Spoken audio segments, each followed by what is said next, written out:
News 72 TV channel में आप सभी का इस्तकबाल है। जमहूरियत, शहरी हुकूक, आज़ादी और इंसाफ का तहफ़्फ़ुज़। APC RTS association for protection of civil right Telangana state ने जुमा 13 दिसंबर यानी आज मदीना एजुकेशन सेंटर नामपल्ली में एक सेमिनार का इनेकाद किया।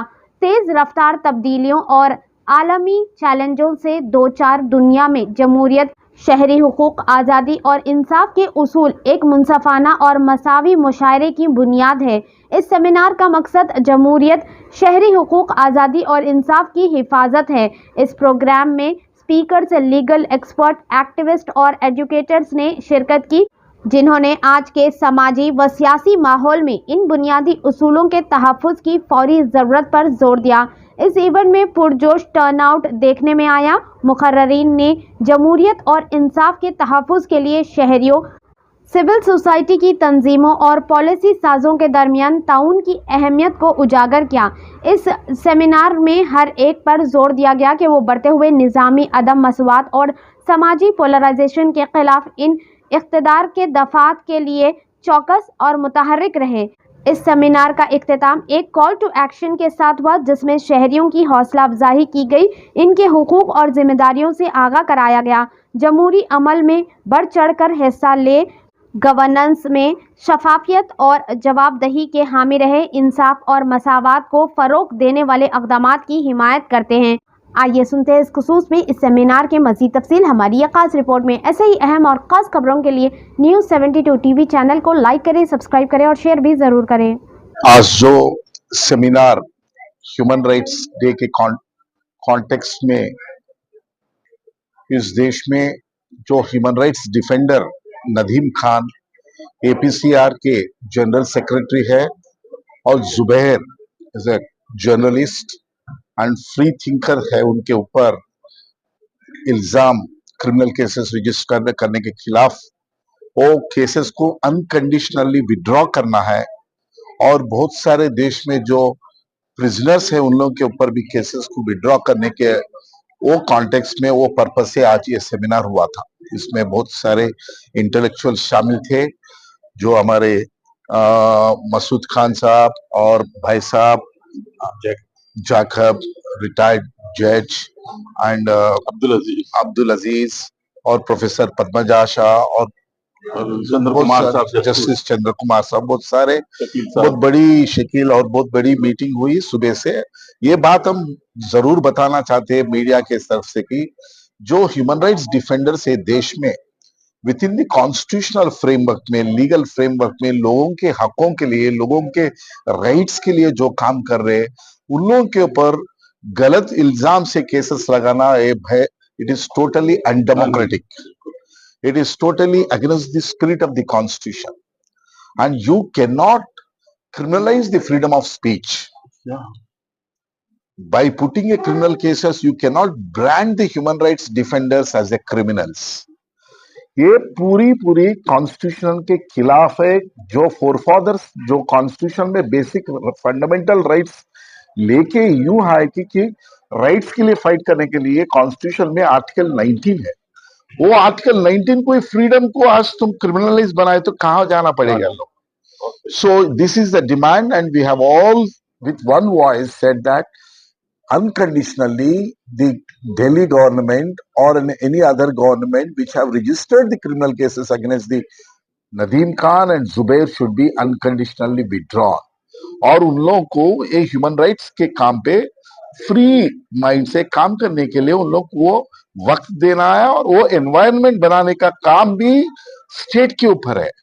State should provide such a space for the human rights to work, to know the truth, to do the fact finding का purpose ही ये है कि to find out the truth.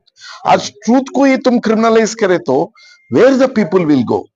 सो इस देश में एक सेक्युलर, एक डेमोक्रेटिक, एक प्रिंसिपल्स अपने आप ruling class has not gone with the great struggles in the freedom struggle, we got those rights. So therefore a meeting का पर्पस वही था। यहां से यही हम मैसेज भिजाना चाह रहे, नदीम खान, जुबैर के ऊपर जो केसेस इल्जाम है इमीडिएटली अनकंडीशनली विड्रॉ करना डिमांड। ताकि सभी लोग मिलके जैसे कई मार्टियर्स हो गए, जिसमें हिंदूस भी थे, मुस्लिम भी थे और कई लोग थे। नेताजी सुभाष चंद्र बोस आजाद हिंद फौज के अंदर बहुत से मुस्लिम शहीद हो गए।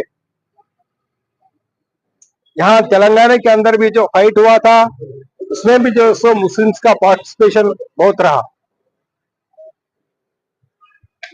आजादी हासिल हो गया। अब जो सो मोर देन 75 इयर्स का जो कॉन्स्टिट्यूशन आया, अपना कॉन्स्टिट्यूशन आके भी 75 इयर्स हो रहे। 75 इयर्स के बाद में भी जो बीजेपी सरकार 10-12 साल से चल रहा, 12 साल बीजेपी के सरकार के बावजूद भी आज गरीब लोग परेशान है। महंगाई बढ़ती जा रही, बेरोजगारी बढ़ रही और लोगों के ऊपर हमला चल रहा। सबसे डेंजर चीज क्या बोले तो हिंदुस्तान के पब्लिक में डिवीजन लाना चाहते हैं वो लोग।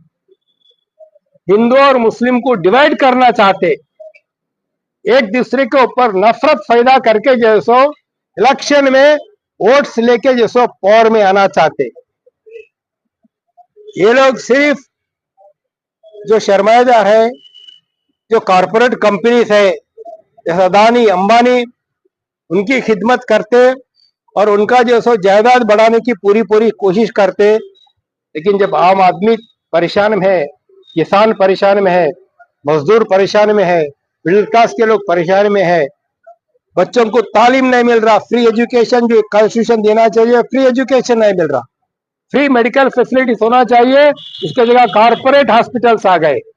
और फ्री एजुकेशन के बारे में कॉर्पोरेट स्कूल्स और कॉर्पोरेट यूनिवर्सिटी सारी आजकल तो कॉस्टली हो गया।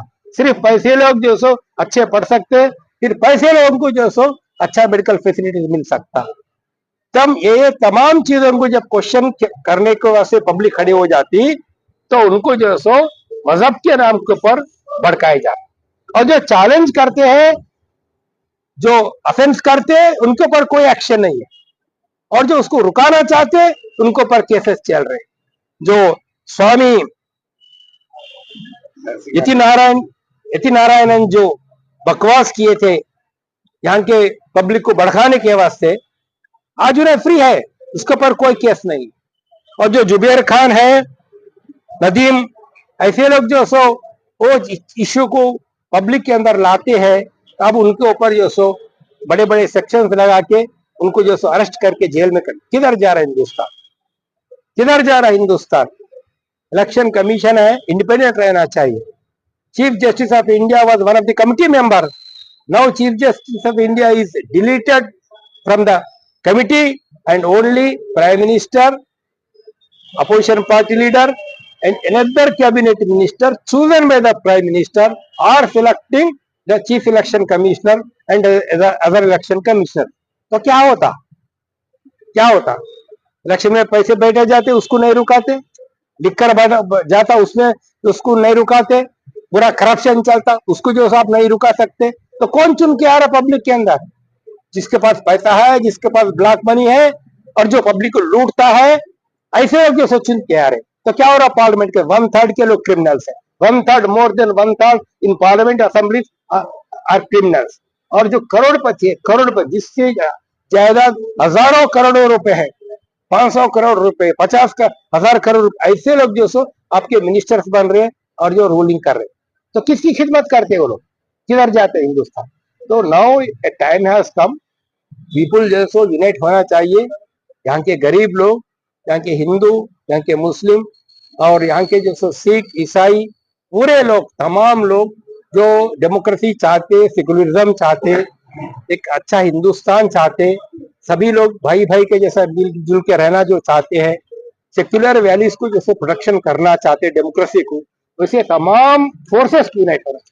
एक से नहीं होता, एक कोई ऑर्गेनाइजेशन से होने वाला चीज नहीं है, एक कोई कम्युनिटी से होने वाली चीज नहीं है। ये तमाम लोग जब यूनाइट होते हैं, यूनाइटेड फाइट चलाते हैं, किसान अगर लड़ रहा तो मजदूर उनको सपोर्ट देना चाहिए, मिडिल क्लास लोग उनको सपोर्ट देना चाहिए। जब लेबर क्लास के कोई ऑर्गेनाइजेशन वाले एजुटेशन करते हैं, आंगनवाड़ी लोग करते हैं, तो उनको दूसरे लोग सपोर्ट करना चाहिए। This will save democracy.